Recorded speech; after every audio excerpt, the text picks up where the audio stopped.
नमस्कार दोस्तों, आज के इस वीडियो में आप सभी का स्वागत है। आज के इस वीडियो में हम एक फ्रिक्शन का प्रॉब्लम सॉल्व करेंगे। ये प्रॉब्लम सॉल्व करने से पहले अगर आपने हमारा कौन सा भी फ्रिक्शन का प्रॉब्लम कैसे सॉल्व किया जाता है ये वीडियो नहीं देखा तो ज़रूर देखो।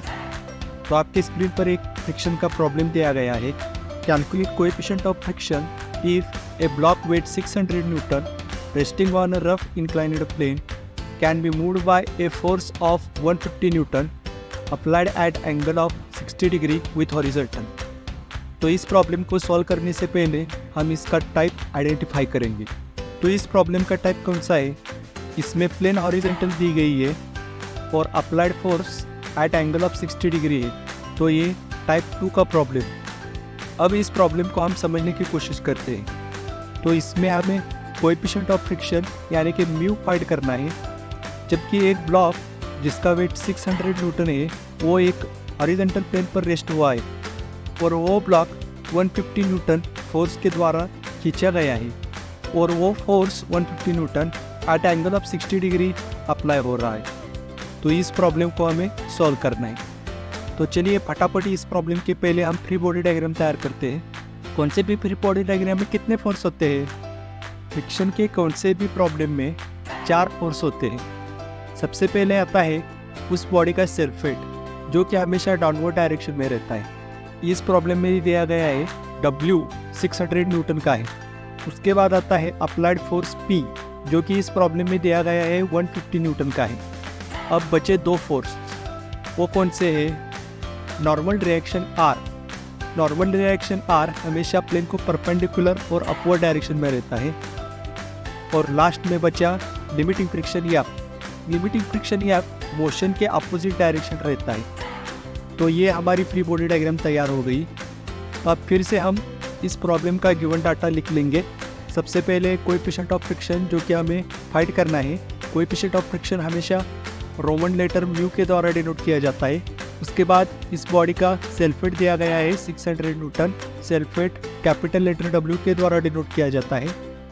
नेक्स्ट है इस प्रॉब्लम में हॉरिजॉन्टल फोर्स दिया गया है जो कि 150 न्यूटन का है। फोर्स कौन सा भी हो वो कैपिटल लेटर P के द्वारा डिनोट किया जाता है और वो फोर्स 60 डिग्री एंगल पे एक्ट हुआ है और अप्लाइड एंगल को हम थीटा के द्वारा डिनोट करते हैं। इसकी फ्री बॉडी डायग्राम तो हमने पहले से ही तैयार करके रखी है।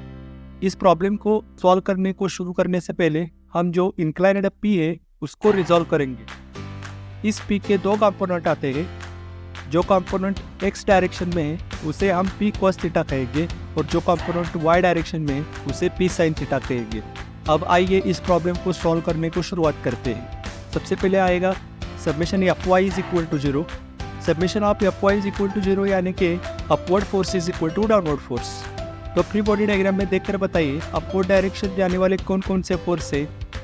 तो यहाँ हम देख सकते हैं अपवर्ड डायरेक्शन जाने वाले 2 फोर्स है। पहला है नॉर्मल डायरेक्शन R और दूसरा है P sin थीटा। ये दोनों अपवर्ड डायरेक्शन जाने वाले फोर्स की एडिशन हम इक्वल टू साइन के लेफ्ट साइड रखेंगे और डाउनवर्ड डायरेक्शन जाने वाले फोर्स को हम इक्वल टू साइन के लेफ्ट साइड रखेंगे। तो डाउनवर्ड डायरेक्शन जाने वाले फोर्स कौन से है? तो फ्री बॉडी डायग्राम देखकर हम बता सकते हैं कि डाउनवर्ड डायरेक्शन जाने वाला फोर्स सिर्फ एक ही है, सेल्फ वेट W। तो हमारा इक्वेशन बन गया R plus P sin theta is equal to W। P की वैल्यू तो हमें प्रॉब्लम में दी गई है जो कि है 150 न्यूटन और थीटा की वैल्यू भी दी गई है। थीटा है 60 डिग्री और सेल्फ वेट W की वैल्यू भी दी गई है जो कि है 600 न्यूटन। इन तीनों वैल्यू को हम इस इक्वेशन में पुट करते हैं तो हमारा इक्वेशन बनेगा R plus 150 sin 60 is equal to 600। तो इस पूरे इक्वेशन में सिर्फ R की वैल्यू हमें पता नहीं, वो R की वैल्यू हम फाइंड करने के लिए 150 sin 60 को लेफ्ट साइड से राइट साइड की ओर भेजेंगे। तो हमारा इक्वेशन आएगा R is equal to 600 minus 150 sin 60। तो इस इक्वेशन को सॉल्व करने के बाद हमें R की वैल्यू मिलती है R is equal to 470.09 newton. तो इसको हम इक्वेशन 1 कहेंगे। नेक्स्ट है summation Fx is equal to 0। समेशन Fx इज इक्वल टू 0 का मतलब होता है left side forces is equal to right side forces. तो क्या आप इस फ्री बॉडी डायग्राम को देखकर बता सकते हैं लेफ्ट साइड जाने वाले फोर्स कौन कौन से हैं? तो लेफ्ट साइड जाने वाला फोर्स सिर्फ एक ही है, लिमिटिंग फ्रिक्शन F। और राइट साइड जाने वाले फोर्स कौन से हैं? राइट साइड जाने वाला फोर्स वो भी एक है पी कॉस थीटा। तो राइट साइड जाने वाले फोर्स हम इक्वल टू साइन के राइट साइड रखेंगे और लेफ्ट साइड जाने वाले फोर्स हम इक्वल टू साइन के लेफ्ट साइड रखेंगे। तो हमारा इक्वेशन बनता है F is equal to P cos theta. F का फॉर्मूला तो हमें मालूम है म्यू इंटू आर, वो हम इस इक्वेशन में इक्वेट करेंगे। आर की वैल्यू हमें इक्वेशन 1 में मिल चुकी है, पी की वैल्यू और थीटा की वैल्यू गिवन डाटा में दी गई है। ये तीनों वैल्यू हम इस इक्वेशन में पुट करेंगे तो हमारा नया इक्वेशन बनता है mu into 470.09 is equal to 150 cos 60।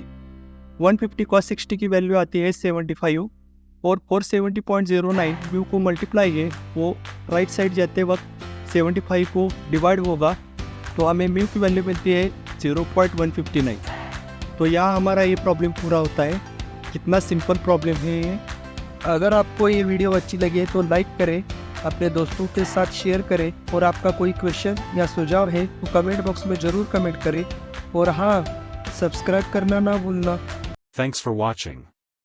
For more details visit our blog nalandaeducation2.blogspot.com. Join out Google Classroom to get detailed notes, educational games, solving worksheets, quizzes and more.